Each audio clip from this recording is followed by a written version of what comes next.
DKI berarti sudah ada lebih lanjut oleh Pak Surya. Ada sebagian itu juga sudah kita soal Pilgub DKI, kita tidak menafikan bahwa Pak Anies sampai hari ini kalau berdasarkan hasil, mohon maaf ya, di hasil di tahun Pilpres yang lalu kan selisihnya dengan pemenang Pak Prabowo Gibran kan hanya 38.000 saja kurang lebih.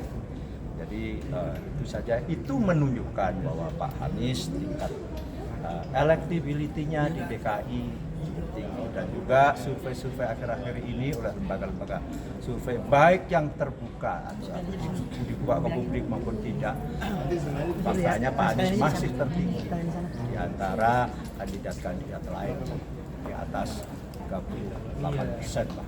Berarti ya. Dengan begitu Nasdem tidak akan gitu mencalonkan kader yang untuk DKI, karena kan kita tahu Bang Saroni dan juga Mas Wibi ini sempat disebut juga untuk maju. Tapi kalau dari pernyataan Mas Sugeng kayaknya lebih condong ke Anies nih Pak. Tidak juga. Kan memang kan ada gubernur, ada calon wakil gubernur, gimana Pak? Misalnya demikian kan gitu. Bahwa tapi kan ini tadi ditanya apa ada intensitas, ada intensitas. Bahwa lantas keputusan di ujung nanti kan namanya rekomendasi yang ditandatangani Ketua Umum Pak Surya Paloh dan Sekjen. Itu adalah hasil. Tetapi bahwa komunikasi dinamika ini menyangkut tentang pilkada banyak sekali, termasuk Pak Anies, termasuk calon-calon kandidat lain sebagaimana tadi disebut. Pak Sugeng Bentuk rekomendasi. Banyak kan, ada tokoh tadi, ada Pak Ijek misalnya dan sebagainya. Tadi kan kita diskusi dengan teman-teman wartawan lain. Banyak sekali tokoh-tokoh masyarakat yang silaturahmi ke sini, dan Pak Surya kan memang terbuka kepada siapapun. Kalau tadi ada yang nanya apakah Pak Anies sudah berkomunikasi, bersilaturahmi pun tentang kemungkinan beliau mencalonkan gubernur DKI, sudah, saya katakan sudah intens gitu loh, bahwa dan tadi juga disebut apakah ada tokoh dari Gerindra sudah dikomunikasikan, sudah juga gitu. Tapi sekali lagi keputusan nanti melalui berbagai pertimbangan dan analisis, utamanya bagi kepentingan kepemimpinan daerah itu yang terbaik, tetapi juga bagaimana kepentingan partai yang ada di dalam situ. Untuk tokoh-tokoh sendiri Pak, apakah memang sudah dilirik Pak, terkhusus di Pilkada DKI Pak, ada berapa tokoh yang dilirik oleh dari Nasdem ini?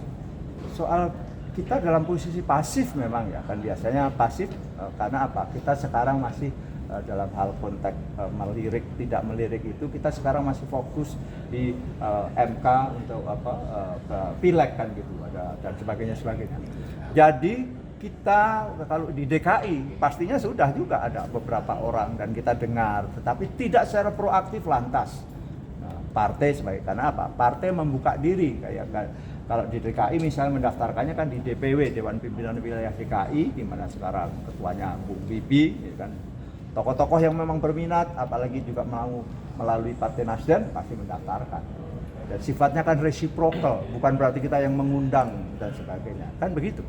Tapi bahwa kita mengidentifikasi beberapa tokoh, iya juga kan. Politik kan memang salah satu fungsinya adalah rekrutmen kepemimpinan. Jadi di kepemimpinan bergerak itu bagian dari diskusi kita. Kalau ditanya tentang kader-kader, banyak kader-kader Nasdem yang mampu dan sebagainya. Saya kayak di DKI kan kita ada ketua DPW DKI sekarang misalnya Bung Bibi, ada kan sering disebut adalah Kakak Roni kan gitu, Syahroni kebetulan Bendung DPP ya, dan itulah nanti akhirnya dengan kewisdoman Pak Surya setelah memperhatikan berbagai aspek bagi kepentingan kepemimpinan daerah, bagaimana akselerasi pembangunan daerah sesuai dengan karakter masing-masing, dan juga sudah barang tentu ada kepentingan juga partai dalam sustainability atau kesinambungan dan sebagainya itu. Kalau rapat pleno Jakarta itu kapan Pak? Rapat pleno Jakarta saya kurang tahu jadwalnya ya.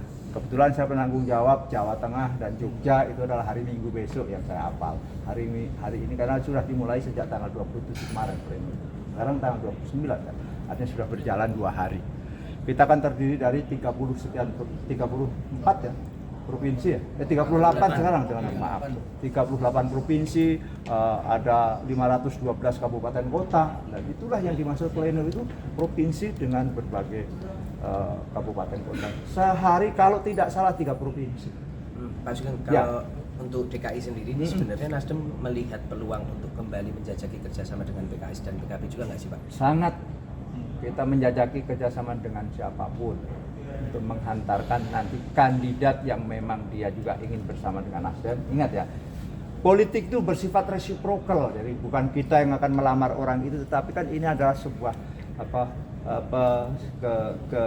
resiprokal, bahwa kandidat juga karena syarat untuk pencalonan gubernur kan memerlukan disebut dengan threshold ya di DKI, karena total DPRD-nya berapa?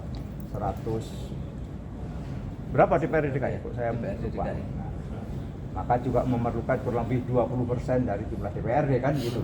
Nah, kebetulan syukur alhamdulillah di DKI Nasdem naik kursinya dari 8 menjadi 11. Nah, kan gitu. Kalau tadi disebut memang pemenang pemilu DPRD di DKI ini adalah saudara kita PKS yang ini dengan 18 kursi. Demikian juga PKB naik di DKI menjadi 10 kursi. Jadi kan 8 atau 10, mohon maaf, tolong koreksi. Ya, sekitar 10. Sekitar itu. Pak Sugeng, Ya. terkait pilkada di